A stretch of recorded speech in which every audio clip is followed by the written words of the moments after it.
Let's take a mobile trip to the California desert. Not many realize that something previously considered mere rumors is now beginning to take shape. Issues once considered fringe gossip now seem to have found their justification right in the Patrick Card era. It all began with the Indonesian national team's defeat and unconvincing performance against Saudi Arabia. Amidst immense public pressure, a signal emerged that seemed to be an implicit message from Shin Tae-yong. But behind it, there was something far more interesting.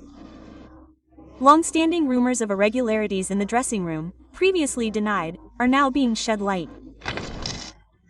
Several players are even reportedly beginning to feel confused by the changing team atmosphere, including Sandy Walsh, who didn't hide his surprise at what he saw and felt firsthand.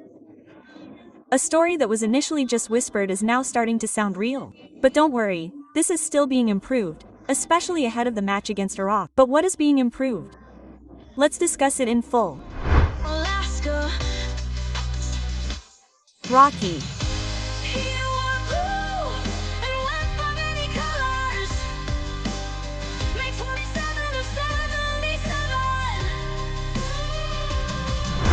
The defeat against Saudi Arabia was clearly both a whip and a heavy blow. It wasn't just the narrow score, but the manner in which we lost, the way we played, the way we executed, and even the players' expressions on the field all felt out of place. Indonesia was disappointed not by the scoreline, but by the seemingly vanished confidence. Everyone seemed to have lost their way, losing the game's identity that had always been Garuda's hallmark. And this is where things started to get suspicious.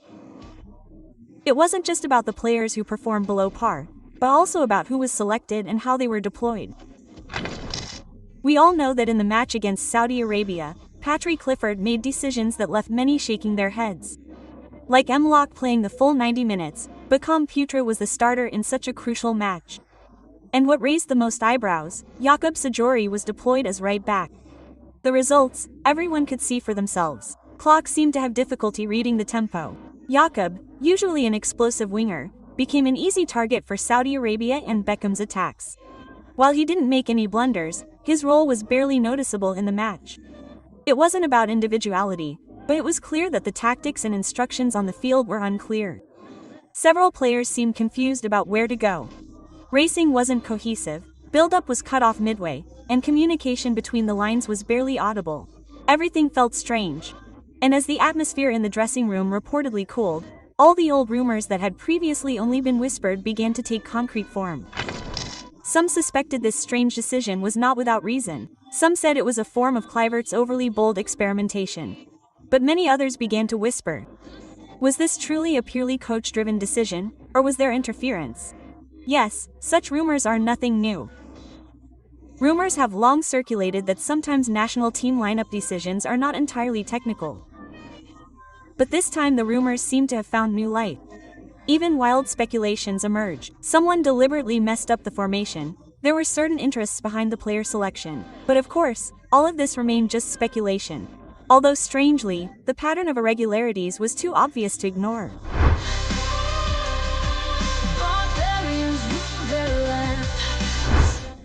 Finally, a surprising confession emerged from an insider, Sumarji. The national team manager, in an interview with TV Wong, frankly admitted that there had indeed been debate within the coaching team before the match against Saudi Arabia. Yes, you read that right, there was an internal debate, and with that one admission alone, it was immediately clear that something wasn't going smoothly behind the Garuda dressing room doors. Sumarji even specifically named the names he was questioning. Starting from Yob Sayuri, Mark Locke, to several players who should have played but weren't. Yes, that stole our record, especially yesterday. I actually had many discussions with the coaching team regarding the starting 11 players. I said it repeatedly, starting with Jakob Sayuri, starting with Maclock. I asked them all one by one, and it was true that it became a debate. The situation, you could say, really depends on the coach.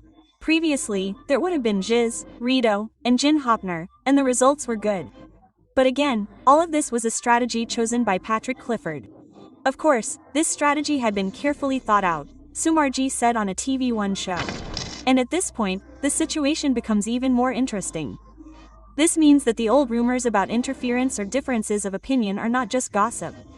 There has been a direct admission from someone within PSS itself that there is indeed friction in the national team's tactical room. Of course, Sumarji tried to calm the situation, but the public immediately detected a strange odor behind the word debate. The phrase felt like a signal that something wasn't entirely solid within the team, and videos circulating ahead of the match against Saudi Arabia reportedly indicated tension between the players and even the coach.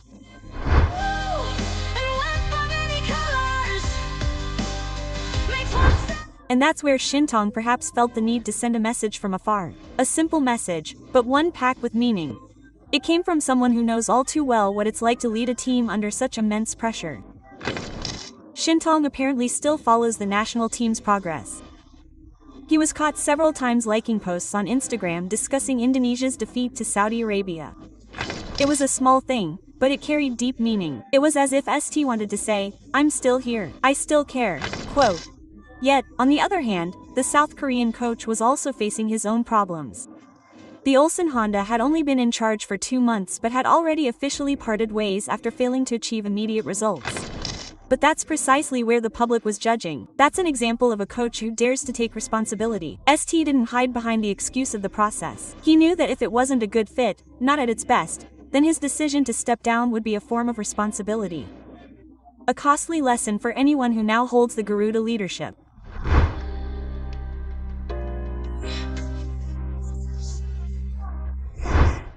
Now attention has turned to Patrick Kluivert, a figure who arrived with a renowned European philosophy and promises of change.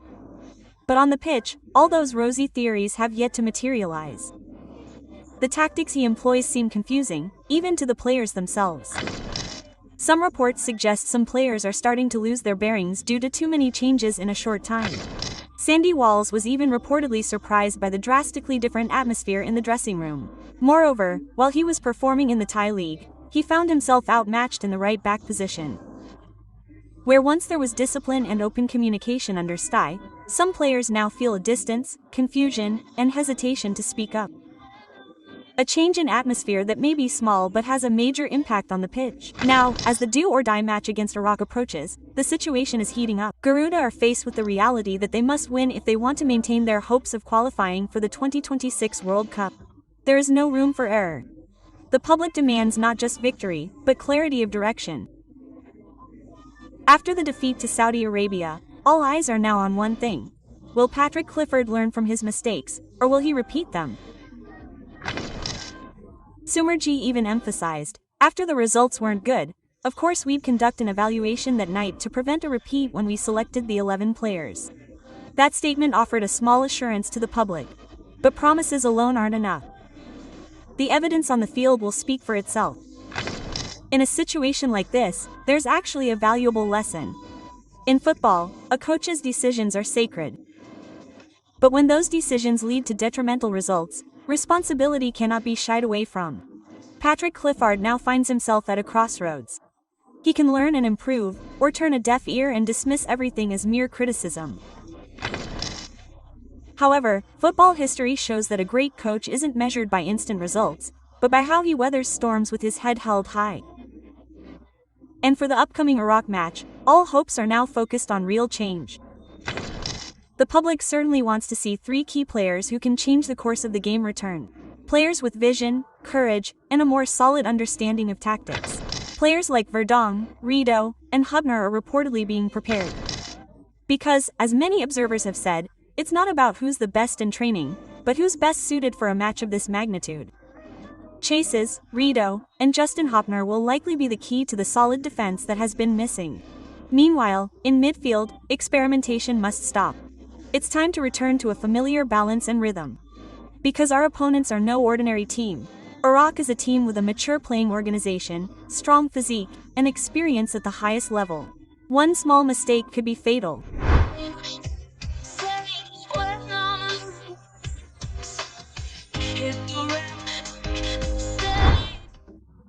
Essentially, Patrick Kluivert is now challenged to prove that he is not just a guest coach with a big name, but a true leader who understands the meaning of responsibility. Because behind all the spotlight, one thing cannot be denied: this nation loves its national team. And that love, although sometimes tinged with anger, disappointment, and sharp criticism, is always born of the hope that the red and white will continue to fly high on the world stage. Now everyone waits to see whether Clifford will redeem himself and lead the Garuda to a comeback against Iraq, or will repeat the old story of great promises that ran aground midway. Time will tell. But one thing is certain: the eyes of the entire world will be on the field.